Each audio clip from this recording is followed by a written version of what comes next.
Okay, hi everyone. Now this is the next lecture regarding alkanes. Now, what alkanes are, what these bodies are, who are they, what they belong to. So basically, what alkanes are the one which have the functional group. What they have the functional group CnH2 and plus two. And why am I going to use this functional group? See, you have to learn the count. When what the count is, if I say myth means the carbon is one. But if I'm talking about A and E, then this would be known as what? This would be known as methane. If I'll be talking about alkenes, then it will be methane. Methane does not exist, but how, like, just for the sake of saying, saying. So methane means carbon number is, it has one carbon. The other member of this family is ethane. When we say ethane, that means carbon is two. Then the other one is propane. And that means the carbon is three. And then we have butane, and butane means the carbons are four.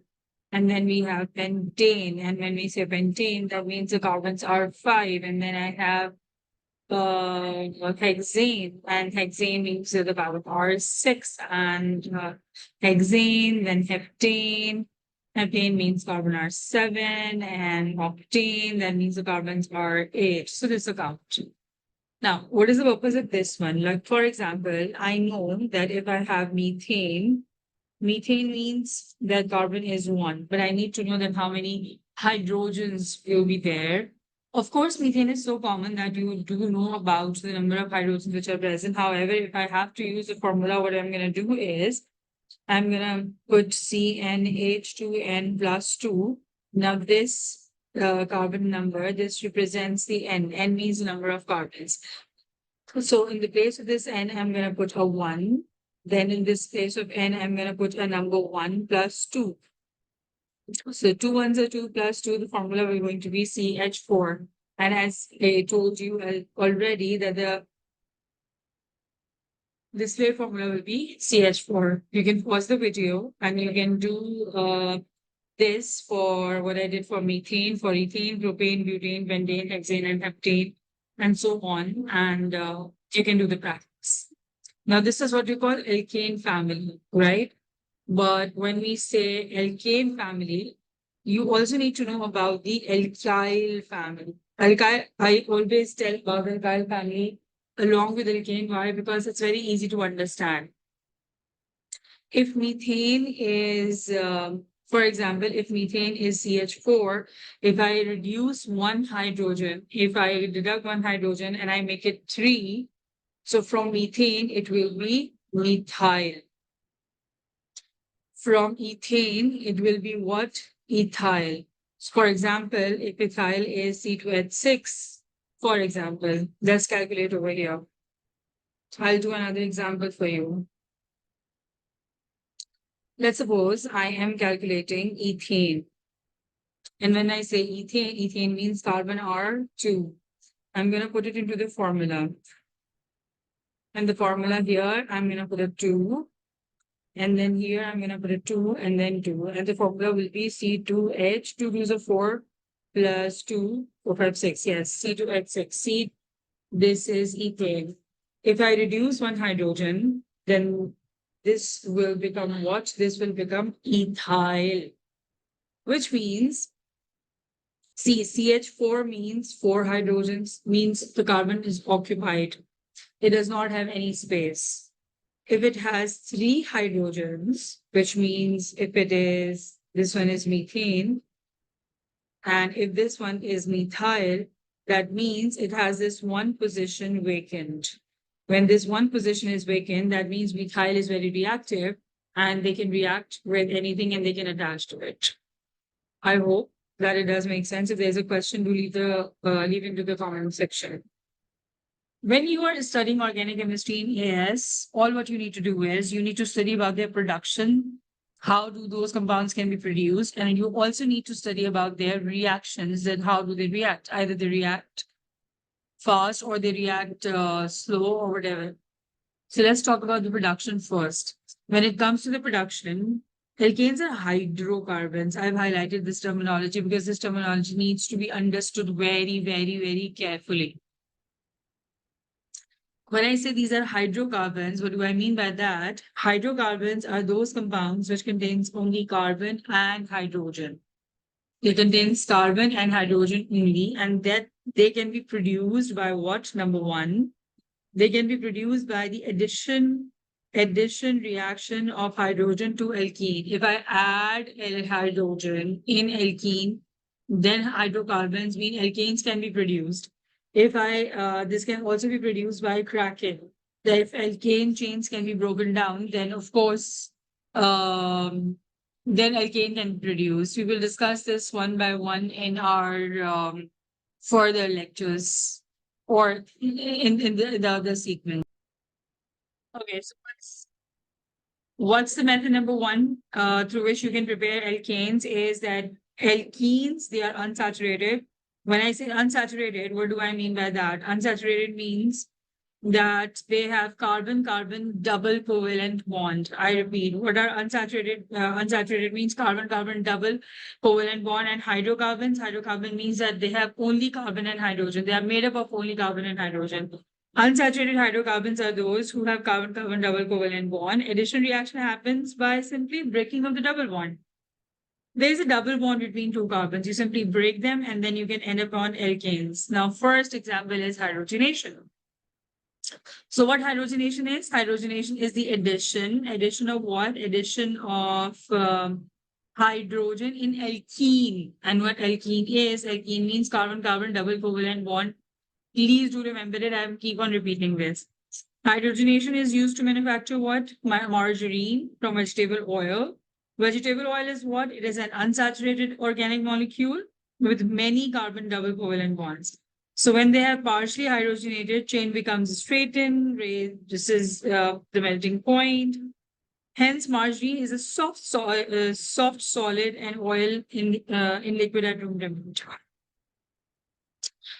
For example, sol, like 1-propene and hydrogen gas. Do you want me to solve it? I can solve that for you. Okay.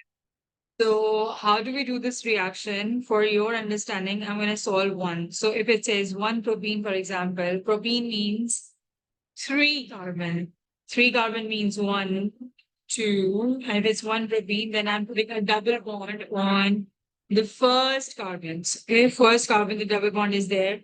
And with the rest of the carbons, hydrogen is attached. Hydrogen is attached like this.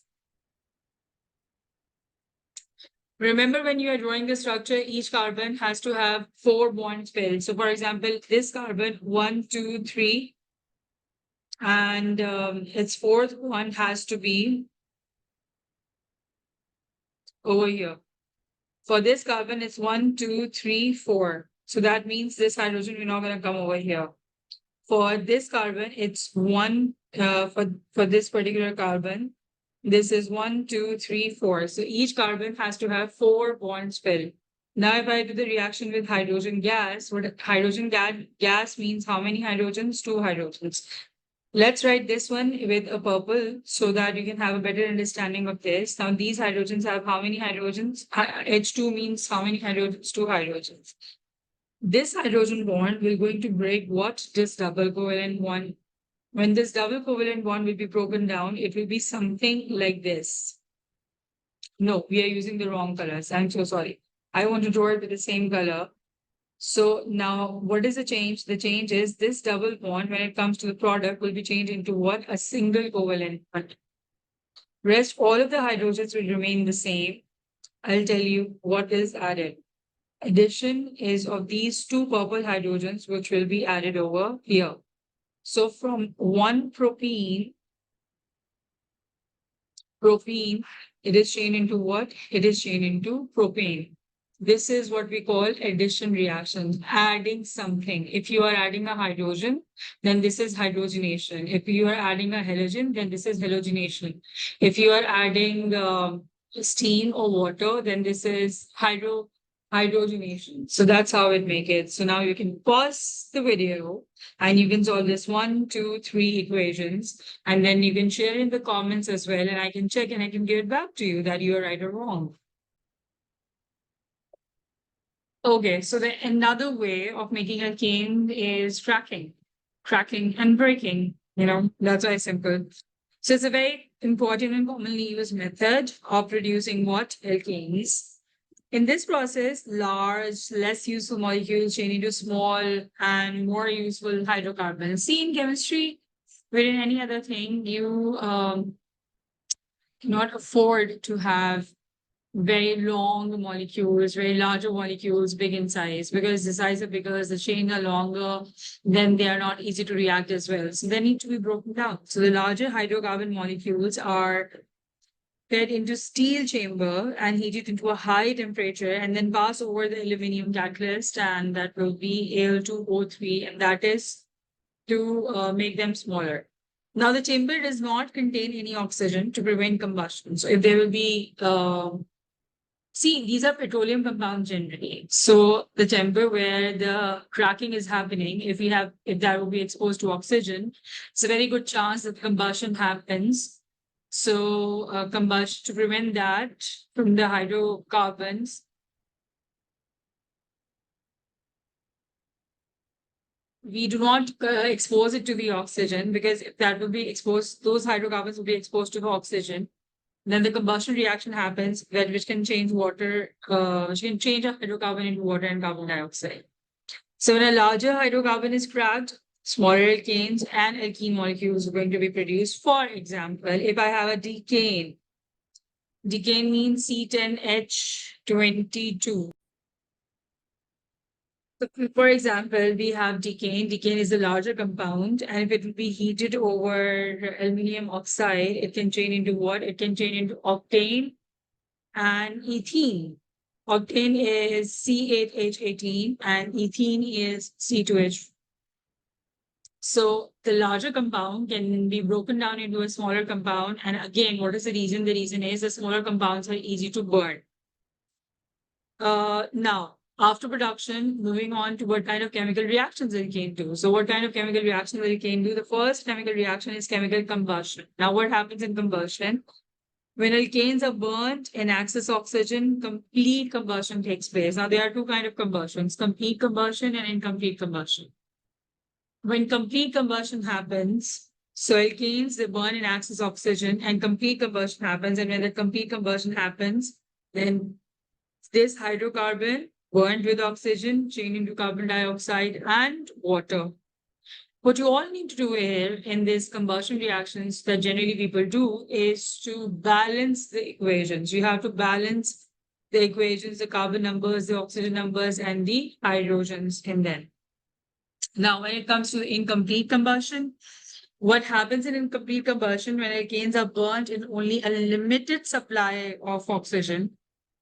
Oxygen is not in excess, it's a limited supply, then incomplete combustion happens. And when incomplete combustion has happened, all the carbon is not fully oxidized. When it is not fully oxidized, then it produces carbon monoxide and water. Sometimes it produces carbon as well, along with carbon monoxide. So there will be three products, carbon, carbon monoxide, and water. But most of the time, in case of incomplete combustion, hydrocarbons, oxygen, carbon monoxide, and water were going to be formed. I hope it makes sense. So before I